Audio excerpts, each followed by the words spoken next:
பச்சை கற்பூர தீபம் எப்படி போடுறது அப்படின்னா, வீட்டில் இருக்க எல்லா நெகட்டிவ் பவரும் வெளில போகணும், வீட்டில் கண் திருஷ்டி படக்கூடாது. அதோட இந்த லேடிஸ்க்கெல்லாம் ஒரு முக்கியமான நாள் அப்படின்னா அவங்களால பூஜை புனஸ்காரம் பண்ண முடியாது. உடனே வீட்டில் இருக்கவங்களாம் சொல்லுவாங்க, தரித்திரம் பிடிச்சவ அப்படின்னு சொல்லுவாங்க. இந்த மாதிரியான ஒரு தரித்திர நிலை நம்மளை விட்டு போகணும் அப்படின்றவங்க வீட்டில் எப்பவும் இந்த பச்சை கற்பூர தீபத்தை ஏற்றுங்க. எப்படின்னா, பச்சை கற்பூரம் நல்லதாக நாட்டு மருந்து கடையில் வாங்கிக்கோங்க, நிறையவே வாங்கிக்கோங்க. வாங்கிட்டு உங்கள் வீட்டில் நல்லெண்ணெய் இருக்கும் பாருங்கள், விளக்கேற்றுறதுக்கு, அந்த எண்ணெயில் பச்சை கற்பூரத்தை அப்படியே போட்டிங்கன்னா கரையாது. நல்லா நுணுக்கி உங்கள் கையால் ஒவ்வொரு வீடியோவில் காமிக்கிற பாருங்கள், அந்த மாதிரி தான் இருக்கும் பச்சை கற்பூரம். அதை நல்லா உங்கள் கையால் நுணுக்கி தூள் தூளாகிடும். அதை எடுத்து அந்த நல்லெண்ணெயில் அந்த டப்பா ஃபுல்லாக கலந்து வச்சுக்கோங்க.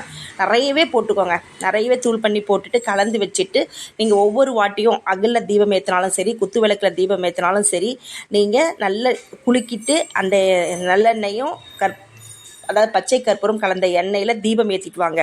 உங்கள் வீட்டில் கண்டிப்பாக தரித்திர நிலையே வராது. அதோட வீட்டில் இருக்க அனைத்து தீய சக்திகளும் ஓடிவிடும். ஏன்னா வீடு ஃபுல்லாக கம கம கமன்னு அந்த நல்லெண்ணெயோட பச்சை கற்பூர வாசனை சேரும் பொழுது கண்டிப்பாக அங்கே நல்லது